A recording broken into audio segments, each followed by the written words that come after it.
ये दुनिया का इकलौता ऐसा कॉन्टिनेंट है जहां ना कोई देश है, ना कोई सरकार और ना ही किसी का कंट्रोल।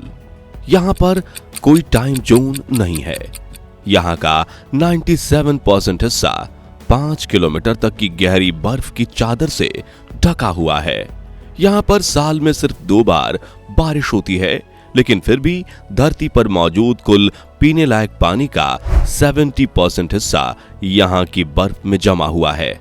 और तो और यहां के कुछ इलाके ऐसे भी हैं जहां आज तक ना कोई इंसान गया है और करोड़ों सालों से ना ही किसी जानवर का वास है। ये सूखी सफेद जगह दिखने में जितनी साधारण है, असल में उतने ही ज्यादा रहस्यों से घिरी हुई है। और साल 1821 में जब हम इंसानों ने पहली बार इस जगह को डिस्कवर किया था, तब से लेकर हम इसकी मिस्ट्रीज में उलझते ही जा रहे हैं। यह है Antarctica. 1 crore 42 lakh square kilometres में फैला ये कॉन्टिनेंट दुनिया का 5वां सबसे बड़ा महाद्वीप है। ये महाद्वीप यूनाइटेड स्टेट ऑफ अमेरिका से 1.5 गुना और भारत से 4.5 गुना बड़ा है, जिसका 97% हिस्सा बर्फ की मोटी चादर से ढका हुआ है। और आपको ये जानकर हैरानी होगी कि इस बर्फ का कुल वजन 27 मिलियन बिलियन टन है, जिसके आंकड़ों में इतने ज्यादा जीरो हैं कि गिनते गिनते आपका दिमाग घूम जाएगा, जो कि दुनिया की कुल बर्फ का 90% हिस्सा है। इसी बर्फ की वजह से अंटार्कटिका दुनिया की सबसे ठंडी, शुष्क और तेज हवाओं वाली जगह है और यहाँ पर हड्डियों को जमाने वाली ठंड पड़ती है। इतनी ठंड के इंसान तो छोड़िए, इस महाद्वीप पर मोटी चमड़ी वाले जानवर भी नहीं रह पाते। इसलिए अंटार्कटिका करोड़ों सालों से सुनसान पड़ा है। साल भर में अंटार्कटिका का औसत तापमान -57 डिग्री सेल्सियस रहता है और आज तक अंटार्कटिका का सबसे कम रिकॉर्डेड तापमान -89.2 डिग्री सेल्सियस रहा, जो आज तक पृथ्वी का सबसे कम रिकॉर्डेड टेम्परेचर है। और यह रिकॉर्ड 21 जुलाई 1983 के दिन बना था। पृथ्वी का साउथ पोल अंटार्कटिका के बिल्कुल सेंटर में आता है, मगर आज से 53 लाख साल पहले यह साउथ पोल से काफी दूर था। यहां पर बिल्कुल भी बर्फ नहीं थी, लेकिन यहां का तापमान 20 डिग्री सेल्सियस तक रहता था। लेकिन फिर पृथ्वी के टेक्टोनिक प्लेट्स में होने वाली हलचल की वजह से यह खिसकते हुए दक्षिणी ध्रुव के हिस्से में पहुंच गया और आज से 35 मिलियन साल पहले अंटार्कटिका पर पहली बार आइस ग्लेशियर बनना शुरू हुए थे। और करोड़ों साल के बदलाव के बाद आज अंटार्कटिका में इतनी ज्यादा बर्फ मौजूद है कि यह वैज्ञानिकों के लिए सबसे बड़ी परेशानी बन चुकी है, क्योंकि वैज्ञानिकों के दिमाग में हमेशा ये सवाल रहता है कि अगर किसी कारणवश अंटार्कटिका की पूरी बर्फ पिघल जाए तो क्या होगा।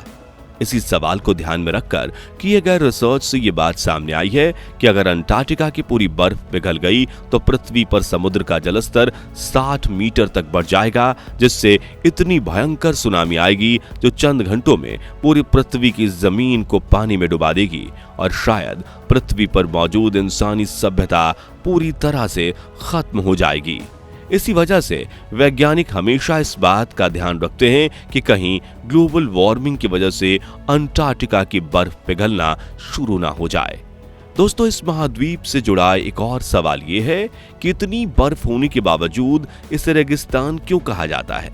तो ऐसा इसलिए क्योंकि अंटार्कटिका के कोस्टल यानी कि तटीय इलाकों में काफी रेन और स्नोफॉल होता है, लेकिन इसके कई हिस्से ऐसे हैं जहां पिछले 20 लाख सालों से ना तो कभी बर्फ गिरी है और ना ही बारिश हुई है। इसलिए अंटार्कटिका को रेन प्रेसिपिटेशन इंडेक्स यानी कि एवरेज बारिश की मात्रा काफी कम है, जिस वजह से इसे पोलर डेजर्ट यानी ध्रुवीय रेगिस्तान भी कहा जाता है। हालांकि अंटार्कटिका के इन सूखे इलाकों में बारिश न होने के बावजूद 20 लाख साल पुरानी बर्फ मौजूद है, जिसने मोटी सफेद चादर बनकर इस द्वीप को ढक रखा है। यह पृथ्वी की सबसे शुष्क जगह है, इसलिए इसे ड्राई विलेज भी कहा जाता है। आपको बता दें कि अंटार्कटिका के कुछ हिस्सों में बर्फ की इसी चादर की गहराई यानी मोटाई 5 किलोमीटर तक है।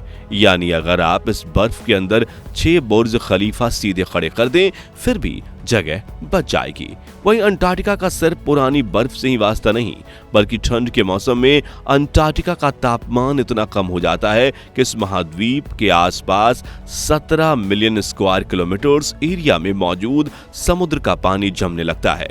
इसलिए ऊपर से देखने पर विंटर्स में अंटार्कटिका साइज में ज्यादा बड़ा दिखता है और गर्मियों में समुद्र की बर्फ पिघलने की वजह से छोटा दिखने लगता है।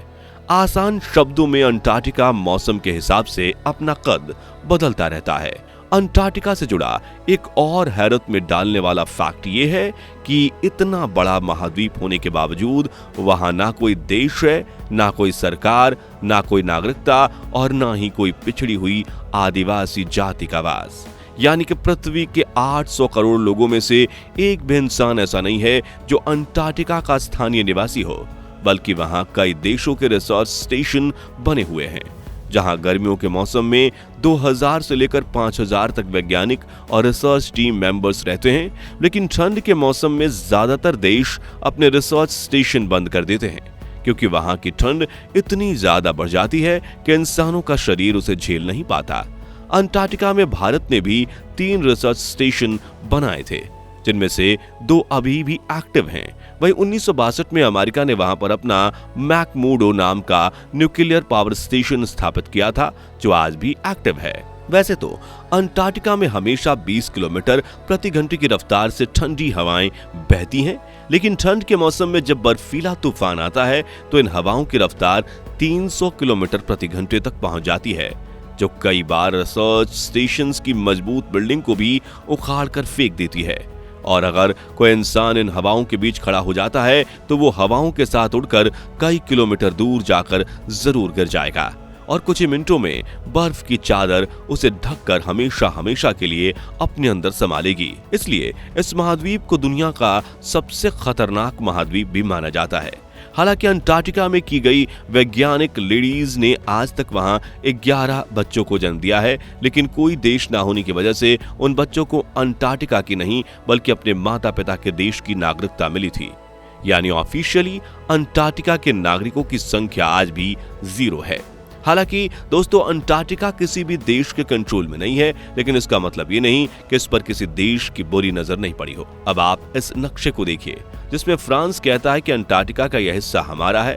ऑस्ट्रेलिया इस पर पूरे राइट साइड पर अपना हक बताता है। इसके अलावा ब्रिटेन, चिली, अर्जेंटीना और नॉर्वे और न्यूजीलैंड जैसे देश भी अंटार्कटिका पर अपना कब्जा जमाने की कोशिश करते हुए कई दावे करते रहते हैं। मगर फिलहाल तो अंटार्कटिका को किसी भी देश में अलग अलग नहीं बांटा गया है और यह सुनसान कॉन्टिनेंट खुद का ही राजा है और यह पूरी तरह से सार्वजनिक जगह है। कहा जाता है कि कई बीमारियां ठंड में काफी तेजी से बढ़ती हैं, इसलिए अंटार्कटिका जाने से पहले वैज्ञानिकों को अपना हेल्थ चेकअप करवाना पड़ता है, जिसमें सबसे इंपॉर्टेंट है डेंटल चेकअप। दरअसल अंटार्कटिका जाने वाले सभी लोगों को अपना विजडम टूथ निकलवाना पड़ता है, क्योंकि माना जाता है कि अंटार्कटिका में डेंटल इन्फेक्शन काफी तेजी से फैलता है। यानी अंटार्कटिका में गए लोगों के मुंह में आपको विजडम टूथ कभी देखने को नहीं मिलेगा। अब इंसानों के अलावा अन्य जीवों की बात करें तो अंटार्कटिका में कोई सांप या रेप्टाइल्स नहीं पाए जाते और ना ही शेर, बाघ जैसे जानवर पाए जाते हैं, बल्कि अंटार्कटिका में सिर्फ अतिशय ठंड को सहने वाले काबिल प्राणी ही बहुत ही कम संख्या में मौजूद हैं। इन प्राणियों में penguin, seal, snowy sheathbill, snow petrel, whale और अनेक तरह के सी बर्ड्स रहते हैं, जो अंटार्कटिका के कोस्टल एरिया में समंदर के पास बसते हैं। यानी कि इसका सेंटर वाला हिस्सा आज भी किसी जीव की मौजूदगी से वंचित है।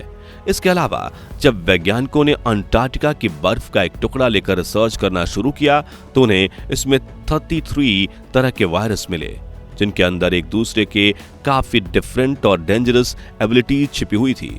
अब एक आइस के टुकड़े को तलाशने से इतना बड़ा राज सामने आया तो जरा सोचिए कि अंटार्कटिका के 1,42,00,000 स्क्वायर किलोमीटर्स में कितने राज छुपे होंगे।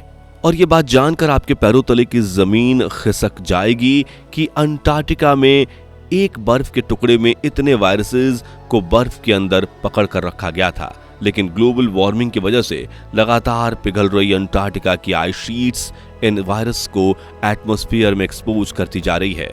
ऐसे में अब वो दिन दूर नहीं जब इनमें से कोई वायरस एक नए पेंडेमिक को जन्म दे सकता है। आपको बता दें कि अंटार्कटिका की बर्फ में मौजूद वायरस डेडली नहीं है, लेकिन वैज्ञानिकों का मानना है कि अगर इस पिघलती हुई बर्फ की वजह से जमीन में फंसा हुआ कोई डेडली वायरस ऊपर आ जाए और एक आदमी को भी इन्फेक्ट कर दे तो फिर 1 से 2, 2 से 3 और 3 से ग्लोबल पेंडेमिक बनने में देर नहीं लगेगी। दोस्तों, अनेक रहस्यों से घिरे अंटार्कटिका को लेकर कुछ वैज्ञानिकों का दावा है कि एक समय इस जगह पर अति विकसित सभ्यता मौजूद थी। ग्रीक फिलोसोफर प्लेटो ने भी करीब आज से 2000 साल पहले अंटार्कटिका की मानव सभ्यताओं पर लेख लिखा था, जिसके बारे में पता लगते ही 20वीं सदी की शुरुआत में कुछ मनुष्यों ने अंटार्कटिका में जाकर उस लुप्त सभ्यता पर खोज करना शुरू किया और कई सालों बाद उन्हें अंटार्कटिका की बर्फ से कुछ ऐसे अवशेष मिले जो प्लेटो के कथन के समान थे। ऐसे में हो सकता है कि सालों पहले हमारे ही पूर्वज अंटार्कटिका में बसते हों, लेकिन काफी ठंड की वजह से धीरे धीरे करके उन्होंने इस महाद्वीप को छोड़ दिया हो। वहीं साल 2021 में एक गूगल अर्थ यूजर ने दावा किया था कि उसने अंटार्कटिका में हार्ट शेप्ड ब्रेक के बीच में 30 मीटर डायमीटर वाला यूएफओ देखा है, जो कभी न कभी वहां क्रैश हुआ होगा। लेकिन क्या ये वाकई एलियंस का जहाज है? ये बात तो आज तक एक रहस्य ही है, क्योंकि ये आकृति अंटार्कटिका के उस इलाके में दिखती है जहां हेलीकॉप्टर और एरोप्लेन का जाना नामुमकिन है। इसलिए कुछ वैज्ञानिक इसे एलियंस से जोड़ते हुए कहते हैं कि अंटार्कटिका की बर्फ की चादर के नीचे एक एलियन सभ्यता का वास है, तो कुछ इसे एंशिएंट इम्पैक्ट क्रैटर मानते हैं, यानी कि हजारों साल पहले यहाँ कोई उल्का पिंड गिरा होगा जिससे बना क्रैटर बर्फ की चादर के कारण चमकता हुआ दिखाई देता है। खैर, क्या वाकई अंटार्कटिका में एलियंस का सीक्रेट बेस हो सकता है, या फिर यह सिर्फ धरती का एक वीरान महाद्वीप है? इस बारे में अपनी राय हमें कमेंट्स में बताइए। साथ ही वीडियो पसंद आया हो तो इसे लाइक और शेयर जरूर कर दीजिए, और ऐसी ही कमाल की वीडियोस देखते रहने के लिए हमारे चैनल को सब्सक्राइब और फेसबुक पेज को फॉलो भी जरूर कीजिए। धन्यवाद।